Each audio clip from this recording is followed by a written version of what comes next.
Thank you for your inspiring words, Mr. Chen. Now, from the very beginning, the International Christian Embassy in Jerusalem has been a devoted partner to the Christian Media Summit. Since 1980, the International Christian Embassy in Jerusalem has represented Christians around the world who stand with Israel and the Jewish people. So let us now give a warm welcome to Dr. Juergen Buehler, the president of the ICEJ. Come on up to the stage.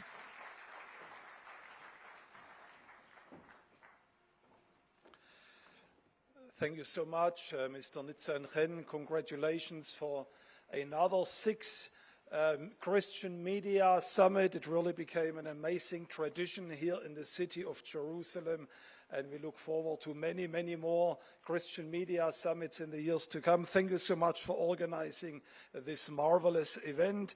Dear Christian leaders, spiritual leaders, rabbi, ministers, pastors, whoever you might represent, it's such a joy after 2 years of absentees to meet you all here physically in Jerusalem. Now, this year is a very special year for the nation of Israel as we celebrate the 75th birthday of the State of Israel. And that's quite a remarkable accomplishment, because I believe it's a significant year, because Abraham was 75 years old when he entered the land of Israel, the promised land, for the first time.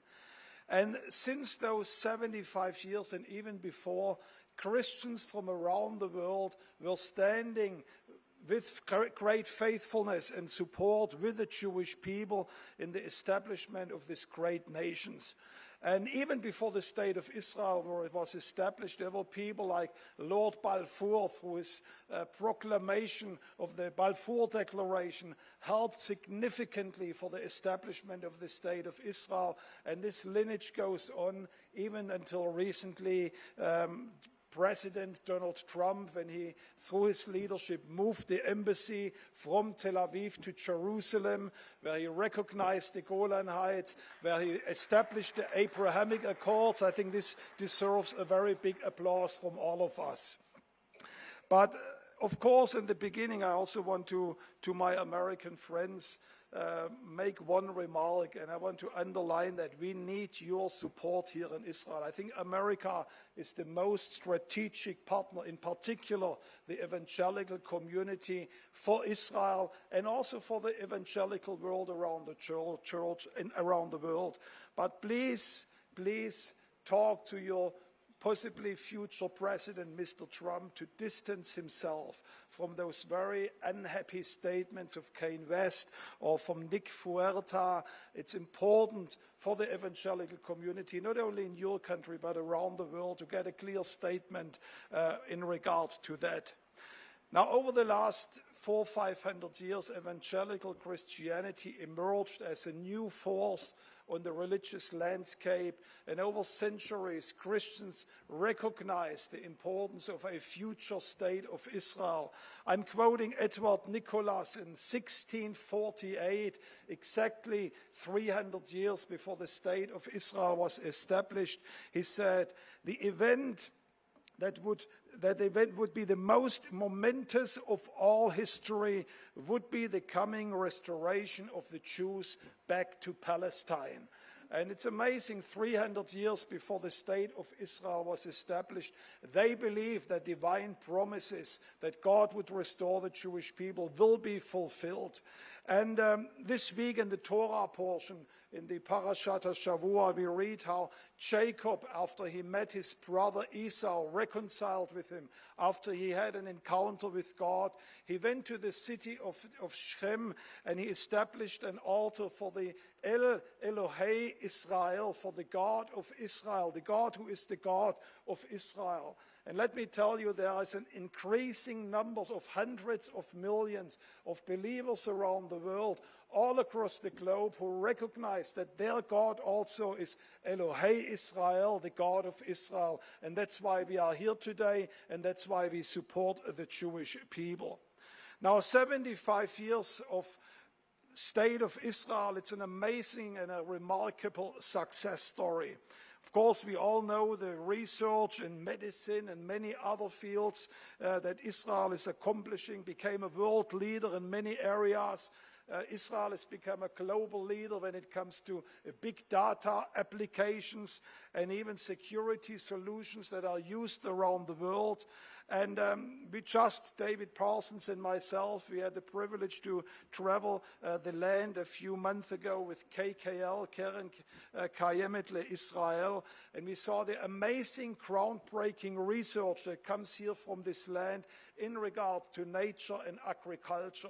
We visited the most southern artificial forest in the world, down the Yatir forest in the Negev, and we saw not only a miracle taking place of the desert becoming a green land, but we were informed by the scientists there that our trees, they said, in this artificial forest, they said, we don't know why yet, but they absorb the double amount of CO2 than other trees does.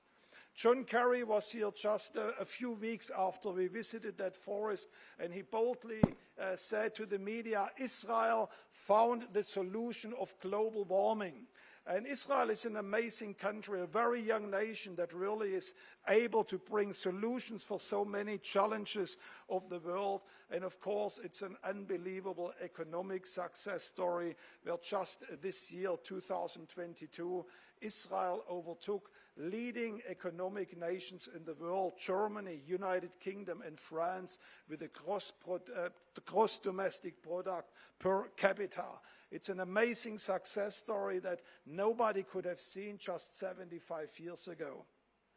But this incredible success, that Israel is a leading nation in so many areas, also is so important for us as Christians to recognize. That means we need to alter, we need to adapt our approach to Israel in a significant way. It would be wrong if we would portray back in our country Israel as a third world country that needs evangelical support to survive. Let me tell you, Israel is doing quite well even without evangelical support. And it's important for us that we shift our mentality in standing with Israel, not supporting a poor nation, but a successful nation, and rather than helping a needy country find ways how Christians around the world can engage in partnerships with these successful nations. And we have seen it all over the world, in particular in Africa. David Parsons just returned from Uganda, and he witnessed how Israeli economic leaders, together with Christians and Ugandans, are finding solutions to turn Uganda into a successful state. And I believe there are many solutions where Christians and Jews can work together to make this planet and this world a better place, to be together, Jews and Christians, a light to the nations. And finally, I want to congratulate Benjamin Netanyahu for being the next, and again, the next Prime Minister.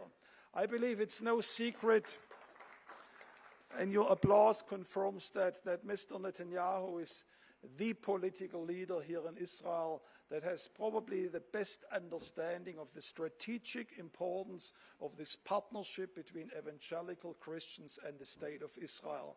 And that's why we very much look forward to work with him together, to even more support the State of Israel. But again, let me close with a word of caution. We also are a little bit concerned about some of the coalition partners that are coming into the government, which didn't say so nice things about Christians in the past years. And we hope that Mr. Netanyahu is using his full influence, that this coming legislative period will not one of new contentions and breaking up building up new walls, but that it will be a time where Jewish-Christian partnership and relationship will grow from strength to strength, and that we are, at the end of his governmentship, will be in a stronger position in this partnership than today. So with this, Mazal Tov to the State of Israel, 75 years, Mazal Tov to the incoming government, and I wish you all a very blessed, a very inspiring trip here through the land of Israel, and be like the 12 spies that come back, like the 2 spies, not the 12, the 2 spies that come back to your country with a report of faith and with a good report from the land of Israel. God bless you.